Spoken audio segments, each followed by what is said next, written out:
Ito matindi ho at matagal-tagal nang nag-aantay ang taong bayan kung sino-sino ho ba ang makukulong. Dahil sa may mga lumitaw na ho ng mga pangalan na malinawanag na po, no? Talagang ang linaw-linaw ho, may mga ebidensya. Pero hanggang ngayon ay hindi po nakakasuhan. Pero ito matindi. Mukhang mauunahan pa sila ni Senador Bongo, mga kababayan. At ngayon, may binabanggit, ito pong sina DPWH Secretary Vince Dizon at again din po itong si Ombudsman Boying Remulla na iimbestigahan daw po at titingnan itong ugnayan ni ng pamilya ni Senador Bongo, no, yung kanyang pamilya kasi may construction firm siya yung kanyang ama. At dito po sa mga diskaya. Oh.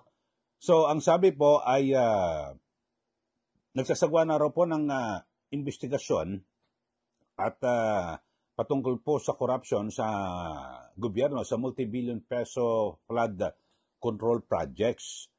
At ang ito nga ho, mismong inanunsyo ni Ombudsman Boying Remulla na iniimbestigahan daw yung pagkakaugnay, posibleng kaugnayan ng pamilya ni Senador Bongo dito po sa mga diskaya. So nag-ugat ho yan dahil sa nang umatras na po ang mag-asawang diskaya, si Carly at Sarah, sa ICI at hindi na po sila makipagtulungan. So tinitingnan. Pero ang matindi ho rito mga kababayan, ang dami na ng mga nauna na meron na hong kompleto at lalo na yung mga ghost project ho, di ba, sa Bulacan, na ang liwanag na ho.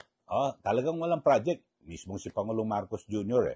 Nag-inspection doon, pero wala ho wala hanggang ngayon, wala pa rin. Ay, maliwanag na Wala nang pwedeng depensa ho roon mga kababayan di po ba?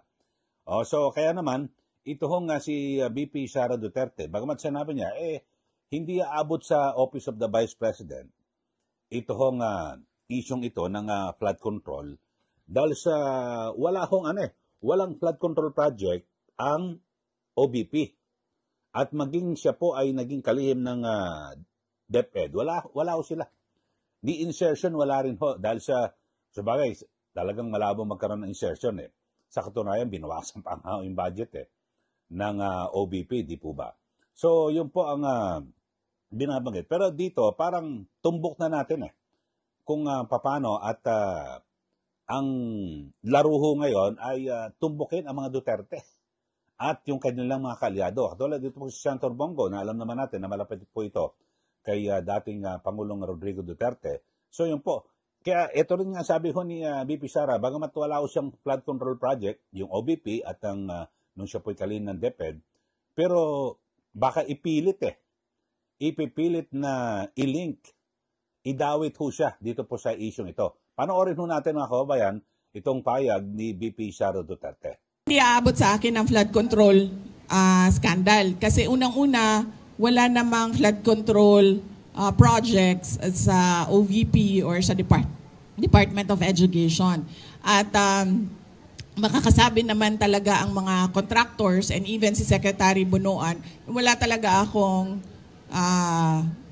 at all project dyan sa DPWH. In fact, hindi nga nila masabi ngayon na may insertions ang Vice President kasi wala talaga. Hindi ako sumasali sa ganyan. Kung aabot ba sa akin, sa tingin ko aabot siya kasi kaalyado kami. Sa tingin ko ililink nila, sa tingin ko susubukan nila na paabutin sa akin dahil sa kaalyado ni dating Pangulong Rodrigo Duterte, si Senator Bongo. Doon siguro nila gagawan ng kwento yon. Yan po ang pahayag ni VP Sara kasi sabi niya, siyempre si Senador Bongo ay malapit na kaalyado ni Pangulong Duterte, Digong Duterte, tapos siya. So, pwedeng ipilit at may mag-a-attempt na isama yung kanyang pangalan. Bagamat dito ho mga kasama ay ito pong si Senator Bongo ay kanyang binabanggit na handa siya kung may matunayan na talagang merong katiwalian na nangyari. Siya mismo raw ho ang magdidemanda sa kanyang sariling pamilya. Pero ang masaklap po rito, mga kababayan, kita nyo ho, yung atensyon po ng publiko ay inililipat na po.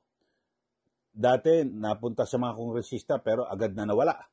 Tapos, napunta na ho sa Malacanang at sabi sa Pangulo, dahil siya po ang pumirma ng GAA o General Appropriations Act, yung budget. Tapos, ay biglang inililihis ho. Gumawa ng paraan nung una kay Senator Chis Escudero. Tapos ngayon naman ay dito kay Senador Bongo.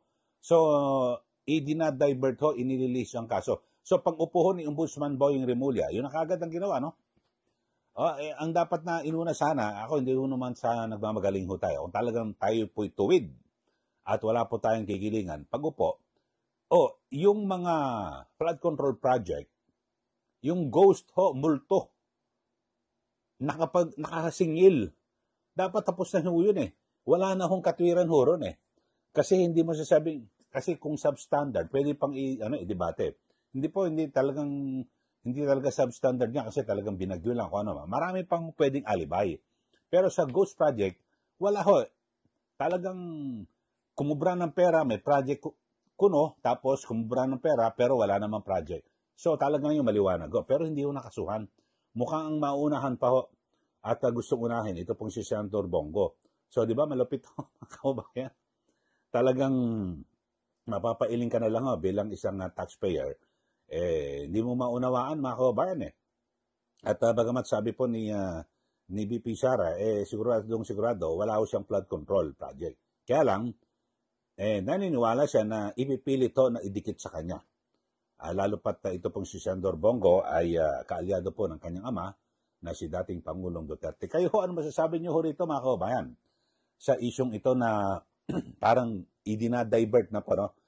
Inililihis na yung issue sa mga senador at mambabatas o kaalyado ni Pangulong Duterte. So, ano pong masasabi niyo rito? Mag-comment daw po kayo at sa yung mga bago lang po sa ating channel, subscribe na po kayo at huwag niyo pong kalimutan na i-like at i-share. So, yun ho, mga kababayan. At talagang iba po, no, ang laro ng politika dito po sa ating bansa, mga kababayan. So, sa bagay, kapag ikaw ay nakaupo, talagang lahat pwede mong gawin, no, kung ano man. Pero, ewan ko lang kung maniniwala ang taong bayan dito. Kasi, dapat, pulido, dapat ang gawin nilang trabaho. Pero, alam niyo ho, dito po sa corruption na ito, kaalyado ka man o hindi, kung ako Pangulo, kung kaalyado ka man o hindi, dapat wala akong sisinuhin. Tutuhanin nila yung kanilang sinasabi. Ito pong si Ombudsman Remulla, tutuhanin mo, sinasabi mo, wala kang sasantuin. Ngayon, inuuna mo, parang ang tumbok agad si Senator Bongo. Ang dami na mga nauna ng bumandera, nabulatlat na po, na sila po ay talagang nagkamal ng pera. Yung mga ghost project, dapat yan na nauna. Dapat matagal na ho nakasuhan yan at naipakulong, pero hanggang ngayon wala pa. Mga kababayan. So, abangan ho natin yung susunod na kabanata dito po sa issue ito. Pero, sabi po ni BP Sara, wala po siyang flood control at ni insertion. Wala ho. Binawasan pa nga yung budget nila Kaya lang, ipipilit ho na idawit ho siya sa flood control dahil sa yung uunahin, yung mga kaalyado ni dating Pangulong Duterte, tapos ididikit ho siya. Pero hindi ko alam kung maniniwala pa ang taong bayan sa mga ganyang strategy, di po ba?